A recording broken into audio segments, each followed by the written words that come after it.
Supreme court bar association ভবনের কক্ষ কবজায় নিচ্ছেন প্রভাবশালীরা। বরাদ্দের নির্ধারিত নিয়মনীতি থাকলেও সেসবের তোয়াক্কা করছেন না কেউই।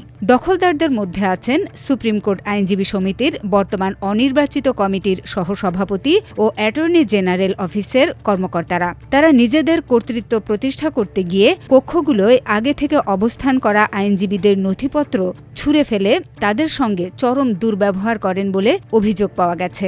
জানা গেছে ইতোমধ্যে সমিতির পুরাতন ভবনের ১৪৭, ১২৪ ও ৩২৪ নম্বরের ৩টি কক্ষ দখল হয়ে গেছে। চর দখলের মতো করে এগুলো কবজায় নিয়েছেন এবিএম ইব্রাহিম খলিল ১৪৭ নম্বর কক্ষ, মহিউদ্দিন এমডি হানিফ ১২৪ নম্বর কক্ষ ও সমিতির সহসভাপতি সরকার তাহমিনা বেগম সন্ধ্যা ৩২৩ নম্বর কক্ষ।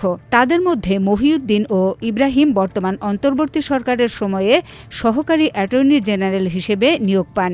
রাষ্ট্রীয় এই দায়িত্বে থাকা অবস্থায়ই তারা কক্ষগুলো দখল করেছেন। তারা এসব রুমের ঠিকানা দিয়ে নিজেদের ভিজিটিং কার্ডও তৈরি করেছেন। অ্যাডভোকেট তাহমিনা তার অনুগত বাহিনী নিয়ে কক্ষটি দখলে নেওয়ার পর বিষয়টি জানিয়ে ফেসবুকে পোস্ট করেন ব্যারিস্টার জোবায়ের হাসান।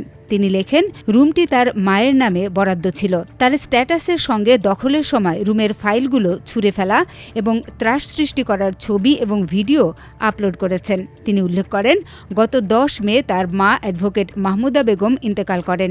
তার মা সুপ্রিম কোর্ট আপিল বিভাগের অ্যাডভোকেট অন রেকর্ড ছিলেন। তার দাবি, তার মায়ের নামে রুমটি এখনও বরাদ্দ আছে।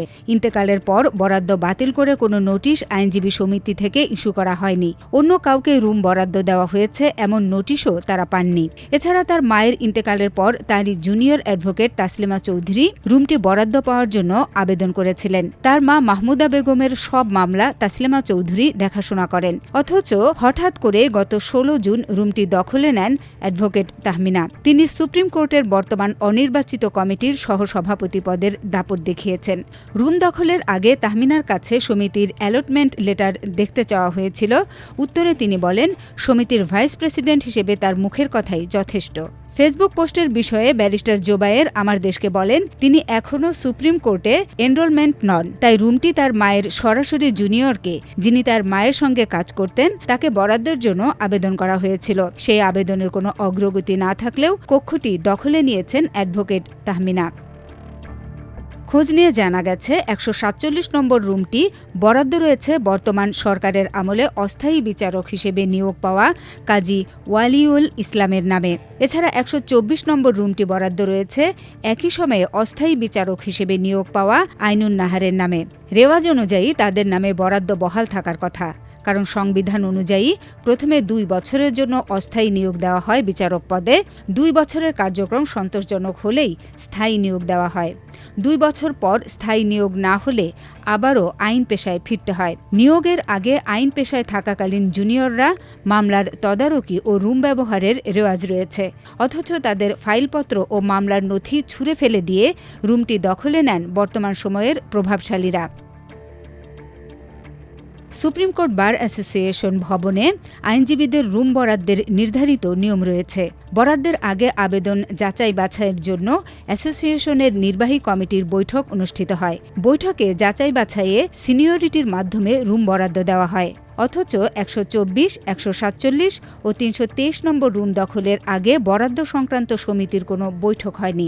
গত বছরের মার্চ মাসে সুপ্রিম কোর্ট বার অ্যাসোসিয়েশনের নির্বাচনের পর বিতর্কিত ফলাফলে ব্যারিস্টার মাহবুব উদ্দিন খোকনকে সভাপতি পদে বিজয়ী ঘোষণা করা হয়। সহসভাপতি, সম্পাদক, সহসম্পাদক ও কোষাধ্যক্ষ সহ 10টি পদে তখন আওয়ামী লীগ সমর্থিত প্রার্থীদের বিজয়ী ঘোষণা করা হয়। ৫ আগস্টের পর আওয়ামী লীগ সমর্থিত বিজয়ীরা উধাও হয়েছেন।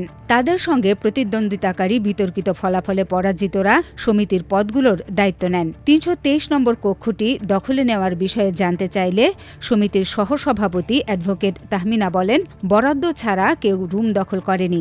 সমিতির সেক্রেটারির পদে বসা ব্যারিস্টার মাহফুজুর রহমান মিলন বলেন, বরাদ্দ ছাড়া কেউ কক্ষ দখলে নেয়নি। সুপ্রিম কোর্ট আইনজীবী সমিতির নির্বাচনে অংশগ্রহণকারী জাতীয়তাবাদী আইনজীবী ফোরামের সেক্রেটারি পদপ্রার্থী ব্যারিস্টার রুহুল কুদ্দুস কাজল বলেন, এটি সমিতির অভ্যন্তরীণ বিষয়।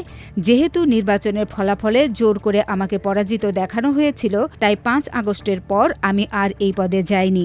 সহসম্পাদক পদে নির্বাচনে যাকে পরাজিত দেখানো হয়েছিল তিনি এখন সমিতির সম্পাদকের দায়িত্ব পালন করেন। তবে আমরা চাই সমিতির নিয়ম মেনে রুম বরাদ্দ দেওয়া হোক।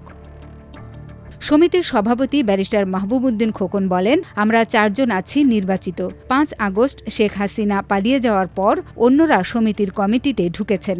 আমরা যারা নির্বাচিত আছি এ বিষয়ে কিছুই জানি না। আমরা কারো নামে রুম বরাদ্দ করিনি, অন্য কেউ করে থাকলে জানি না।